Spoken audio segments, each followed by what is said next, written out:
নববর্ষের শুভেচ্ছা।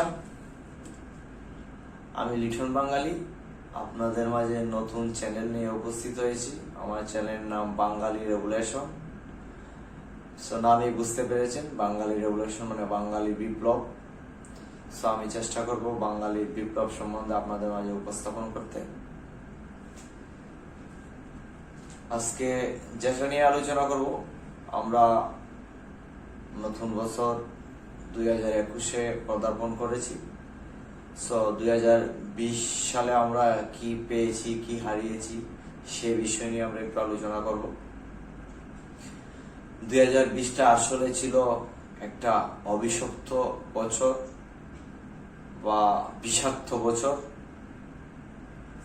হ্যাঁ, সো এই বছরটাতে আমরা সবচেয়ে বড় এক মহামারী কোভিড-19 করোনা মহামারীতে আমরা ভুক্তভোগী। সারা বিশ্ব জুড়ে 8.5 কোটিরও বেশি মানুষ করোনা রোগে আক্রান্ত হয়েছেন।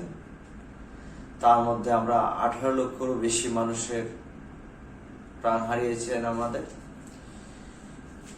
বাংলাদেশ সহ ওয়ার্ল্ডের অনেক দেশে। সো তাদের আত্মার প্রতি শ্রদ্ধা জ্ঞাপন করছি। আসলে করোনা আমাদের জীবন যাত্রা বিপর্যস্ত করে দিয়েছে সারা বিশ্বব্যাপী। আমাদের চাকরি, ব্যবসা বাণিজ্য সবকিছুতে আমরা নড়বড় অবস্থায়। অনেকেরই চাকরি চলে গেছে, অনেকেরই ব্যবসা গুটিয়ে ফেলছেন সেই করোনার জন্য। সো 2020টা আসলে একটা হতভাগা বছর আমরা পার করেছি। আমরা এই বছরে করোনার জন্য কিংবা এমনিতেও যারা বার্ধক্যজনিত কারণে আমরা যাদেরকে হারিয়েছি, আমরা বাংলাদেশে ত্রিবর্গ হিসেবে আমরা যাদেরকে হারিয়েছি, আমাদের মুক্তিযুদ্ধের সেক্টর কমান্ডার, 2 জন সেক্টর কমান্ডারকে আমরা হারিয়েছি। একজন বীরোত্তম মেজর চিত্তরঞ্জন দত্ত বা সিআর দত্ত, আর একজন লেফটেন্যান্ট কর্নেল আবু ওসমান, আমরা এই 2 জনকে হারিয়েছি। জাতীয় অধ্যাপক আনিসুজ্জামান, আলী জাকের, প্লেব্যাক সিঙ্গার, এক সময়ের 80 দশকের 90 দশকের চলচ্চিত্র জগতের জনপ্রিয় কণ্ঠশিল্পী প্লেব্যাক সিঙ্গার এন্ড্রু কিশোর, বাদল রায়, সাংবাদিক কামাল লুহানি সহ অনেক ব্যক্তিবর্গকে আমরা হারিয়েছি। তাদের আত্মার শান্তি কামনা করি, তাদের প্রতি শ্রদ্ধা জ্ঞাপন করি। আসলে 2020টা শুরুই হয়েছে আমাদের বলা চলে অমঙ্গল নিয়ে। সো 2020-এর আলোচিত আরেকটা হচ্ছে ক্যাসিনো নিয়ে অনেক আলোচনা সমালোচনা। তারপর সিলেটে পুলিশের নির্যাতনে তরুণের মৃত্যু, কক্সবাজারে সাবেক সেনা কর্মকর্তা সিনহা হত্যা আলোচিত। আবার ঢাকার মাইল্ড এইড হাসপাতাল নামের এক হাসপাতালের চিকিৎসকরা সিনিয়র এএসপি আনিসুল করিম নামের এক পুলিশ কর্মকর্তাকে চিকিৎসার নামে পিটিয়ে হত্যা করে, সেটা অনেক আলোচিত। তারপর কোভিড-19-এর সনদের নামে ভুয়া সনদ বিতরণে শাহেদ ও সাবরিনা নামে 2 জন, তারাও অনেক আলোচিত। করোনার জন্য 2020-এ সারা বিশ্বে অর্থনৈতিক মন্দা, সেই অর্থনৈতিক মন্দায় জিডিপির গ্রোথ আফ্রিকা এবং এশিয়ার দেশগুলি এগিয়ে।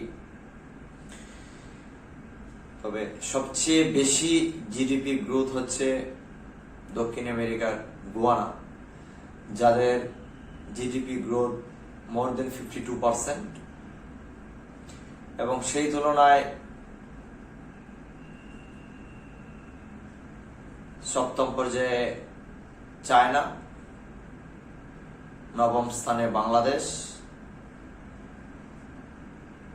সেই হিসেবে বাংলাদেশের অবস্থানও তুলনামূলক ভালো অন্যান্য ইউরোপ আমেরিকার দেশের তুলনায়, যাদের জিডিপি গ্রোথ -5%, 6%-এরও কম। সেই তুলনায় আমরা মোর দেন 2% আমাদের জিডিপি গ্রোথ। সো আমরা সেই তুলনায় ভালো অবস্থানে, এবং এর জন্য বিশেষ অবদানে আছেন আমাদের বিদেশি ভাইরা, যারা বিদেশে থেকে ফরেন রেমিটেন্স দেশে পাঠাচ্ছেন, তাদের ভূমিকা অনেক। গ্লোবাল ফাইন্যান্স অনুযায়ী countries with highest GDP growth 2020, Asia এবং আফ্রিকার কান্ট্রিগুলো দ্রুত গ্রোথ হচ্ছে জিডিপি ওয়ার্ল্ডের মধ্যে। এখানে মেজর কান্ট্রিগুলোর কিছু কান্ট্রির জিডিপি গ্রোথ তুলে ধরেছি। এখানে যেটা হচ্ছে যে 1 নম্বরে আছে গোয়ানা, তাদের 2020-এর জিডিপি গ্রোথ হচ্ছে 52.76, অ্যাভারেজ 8.9। সেই হিসেবে চায়না আছে 7 নম্বরে, তাদের 2000-এর জিডিপি গ্রোথ 1.18, অ্যাভারেজ 6.7। বাংলাদেশ আছে 9 নম্বরে, 2020-এ বাংলাদেশের জিডিপি 2.02, অ্যাভারেজ জিডিপি 6.46। ইন্ডিয়া 15 নম্বরে, তাদের 2020-এ হচ্ছে 1.18, এভারেজ 6.72। কানাডা 2020-এ 2.12, এভারেজ 3 সুইডেন -6.7, এভারেজ 1.2।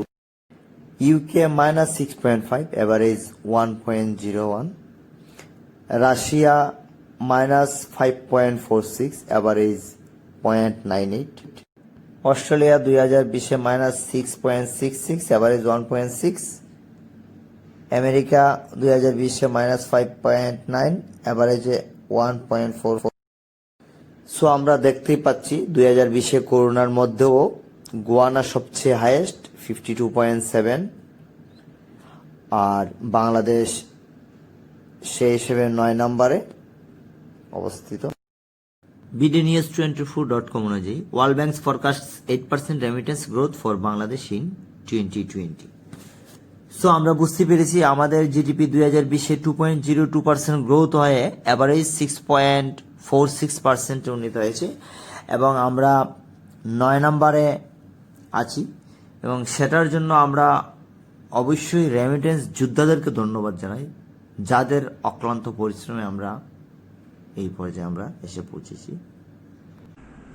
প্রধানমন্ত্রীর ভিশন 2020-তে আমরা যে অনুন্নত দেশ থেকে উন্নয়নশীল দেশে আমরা উন্নীত হয়েছি, এবং আমাদের যে ডিজিটাল বাংলাদেশের যে আমাদের স্লোগান, সেই করোনার কারণে আমরা ডিজিটালাইজ হয়েছি অনেকটা, বা আমরা আমাদের প্রযুক্তিকে ব্যবহার করতে পেরেছি। হ্যাঁ, সেই প্রযুক্তির ব্যবহারে আমরা zoom meeting, Microsoft team meeting, WhatsApp group meeting, imo group meeting, অনেক ধরনের গ্রুপ মিটিং, কনফারেন্স, হ্যাঁ, বিভিন্ন সরকারি বেসরকারি বা প্রাতিষ্ঠানিক কনফারেন্স আমরা করেছি প্রযুক্তির মাধ্যমে। তারপর স্কুল কলেজ ইউনিভার্সিটিতে অনলাইন ক্লাস যতটুকুই হয়েছে, বা শিক্ষকরা যতটুকু পেরেছেন চর্চা করেছেন। সো আমরা প্রযুক্তির ব্যবহারটা যথাযথ করার চেষ্টা করেছি, বা প্রযুক্তিকে ব্যবহার করতে পেরেছি, এবং সেই প্রযুক্তি ব্যবহার করে সেই করোনার কারণে অনেক ব্যক্তি বা উদ্যোক্তা ই বিজনেস শুরু করেছেন, অনলাইন বিজনেস, অনলাইন মার্কেটিং, এমনকি সবজি মাছ সহ নিত্য প্রয়োজনীয় জিনিস, কাপড়, কসমেটিক, হ্যাঁ, সেগুলা ই বিজনেস। তো সেটাও আমরা প্রযুক্তিকে ইউটিলাইজ করতে পেরেছি। 2020-এ আমরা প্রথম এক্সপ্রেসওয়ে চালু করেছি বাংলাদেশে, প্রথম এক্সপ্রেসওয়ে, সেটা 2020 চালু হয়েছে। আমরা এক্সপ্রেসওয়ের যুগে পদার্পণ করেছি।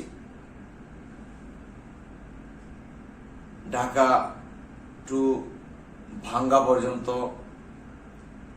এক্সপ্রেসওয়ে ভায়া পদ্মা ব্রিজ, এবং আমরা পদ্মা ব্রিজের যে বৃহৎ চ্যালেঞ্জ ছিল, পদ্মা ব্রিজ নিয়ে অনেক আলোচনা সমালোচনা, ফাইলিং থেকে শুরু করে ফাইলিং করা যাচ্ছে না, ফিলার বসানো যাচ্ছে না, স্প্যান বসানো যাচ্ছে না, এই যে আলোচনা সমালোচনা ছিল, সেগুলো থেকে উত্তরণ করে আমরা সর্বশেষ সবগুলা ফিলার এবং সবগুলা স্প্যান আমরা বসাতে পেরেছি। সো আমাদের মেজর যে চ্যালেঞ্জ গুলো ছিল, সেই চ্যালেঞ্জ গুলো থেকে আমরা উত্তরণ করতে পেরেছি।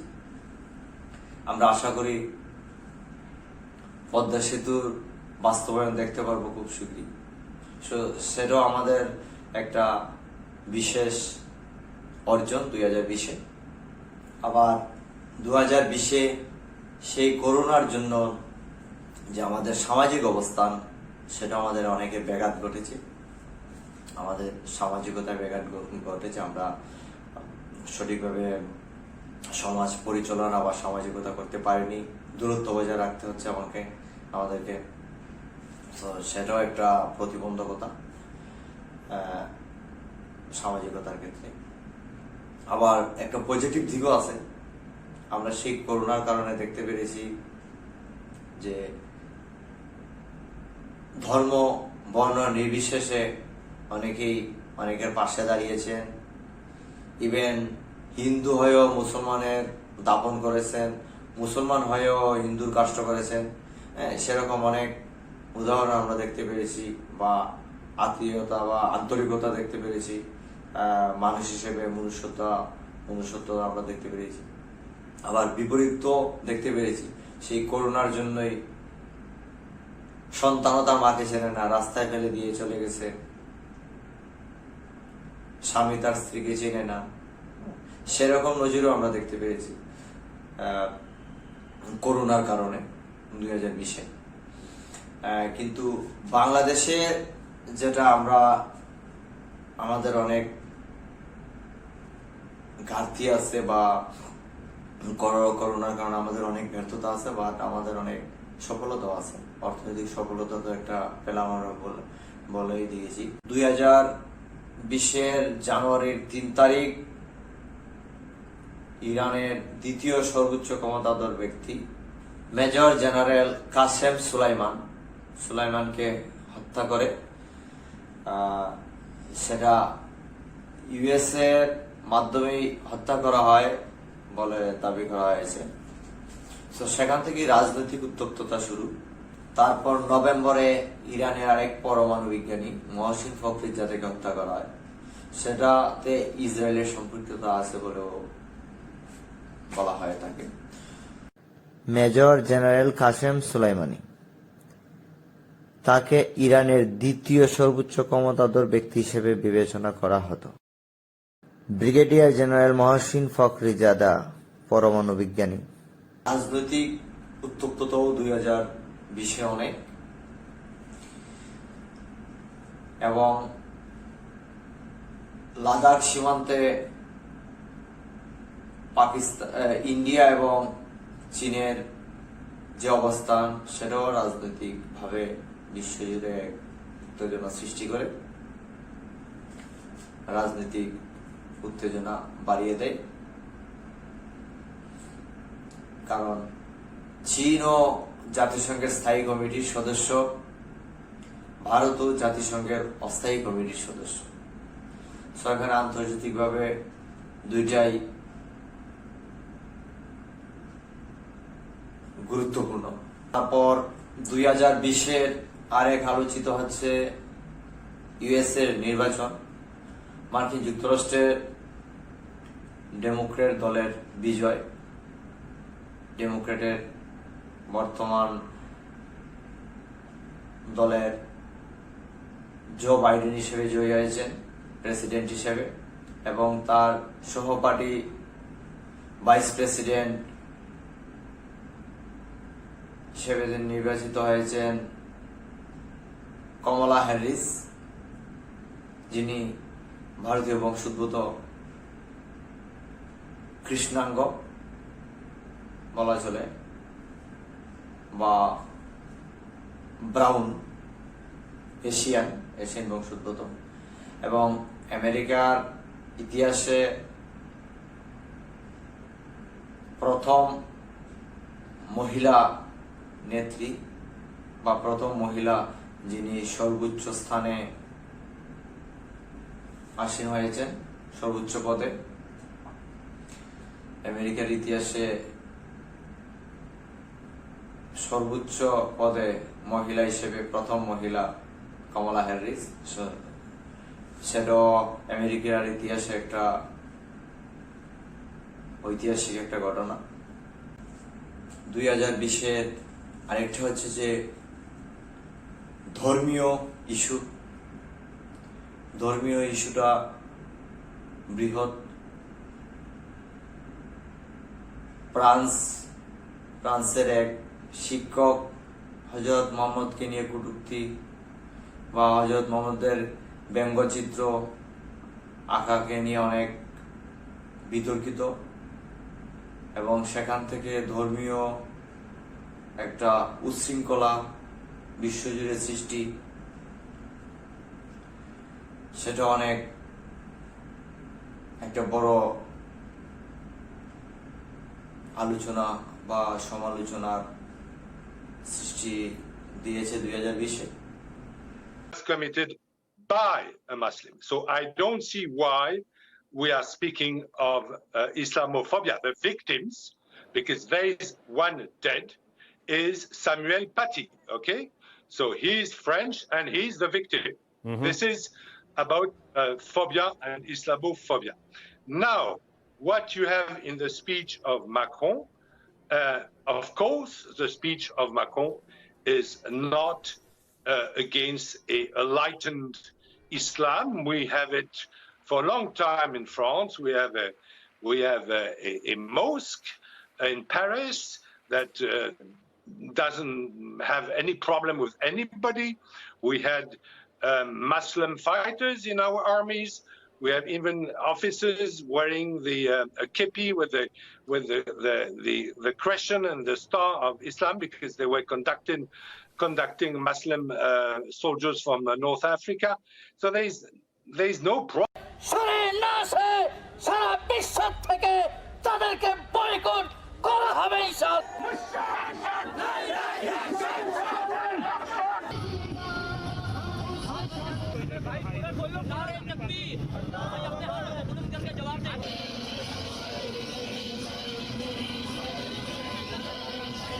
हम इस वाक़े की शदीद मजम्मत करते हैं और हुकूमत पाकिस्तान से ये कहते हैं कि वो फिलफौर फ्रांस के सिफारतकार को बरतरफ करे और फ्रांस से अपनी तमाम तिजारती, सियासी, जो माशी जो रवाबित हैं उसको ख़त्म करे।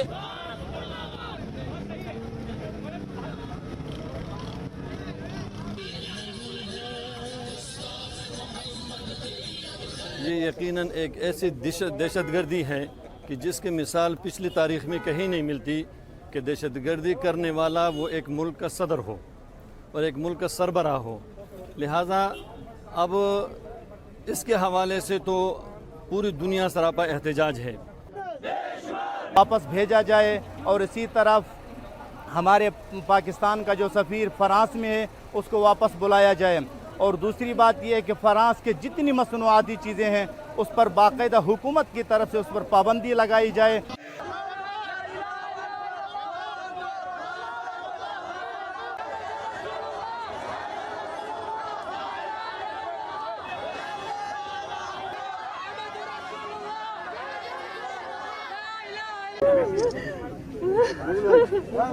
পুড়ে ছাই হয়ে যাওয়া বাড়ির সামনে বসে কান্না ছাড়া আর যেন কিছু করার নেই ক্ষতিগ্রস্ত এই মানুষগুলোর।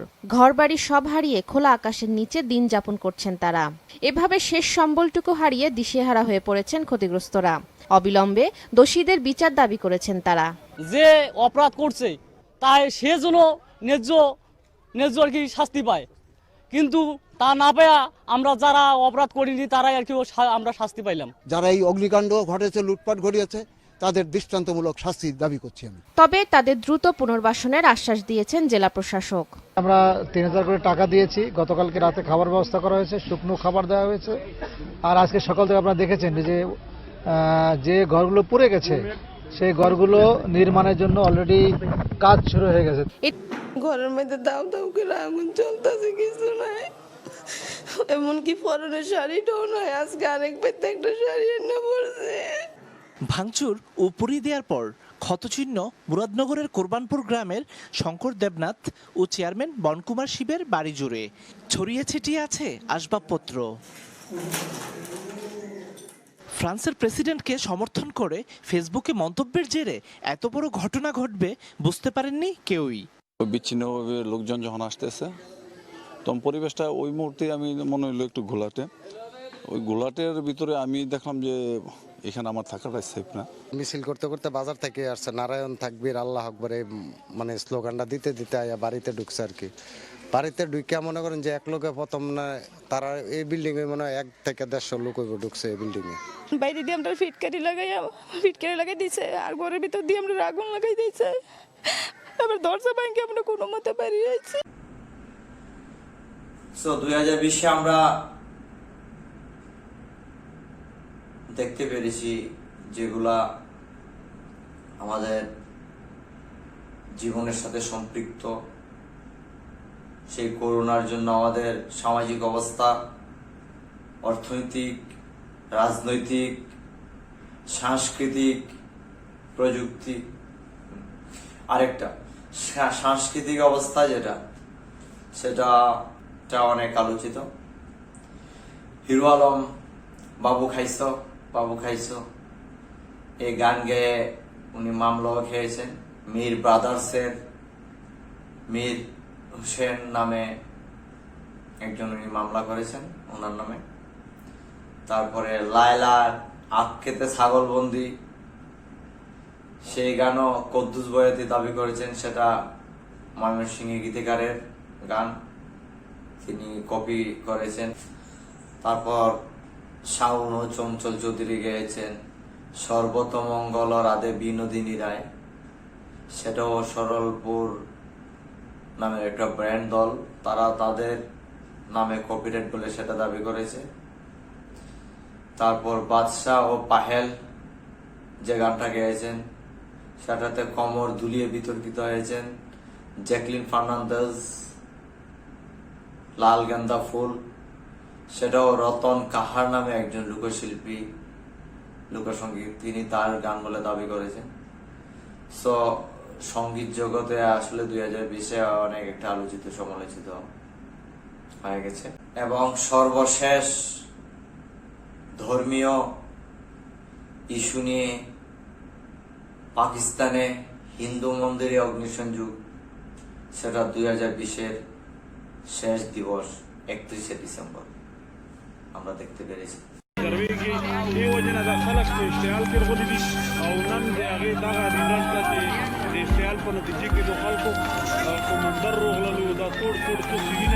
دا په زرونو تعداد کې خلک دي، په زرونو د ټوري او ملایکه چې کوم راغلي دي هغونه په زرونو تعداد کې خلک وروتي دي. په ډېرو کارکټر مختلفو علاقو نه خلک احتجاج کړی دي او تاسو څه په سکرین باندې کتل شوی راځي.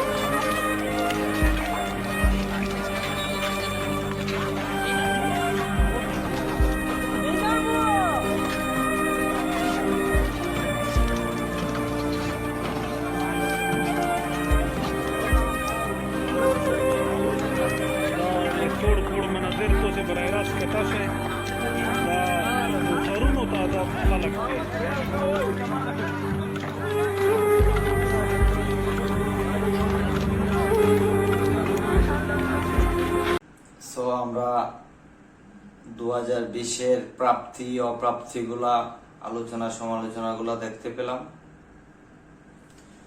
ভুল ত্রুটি হলে ক্ষমা করে দিবেন। আবারও সবাইকে নমস্কার ও শুভেচ্ছা জানিয়ে বিদায় নিচ্ছি।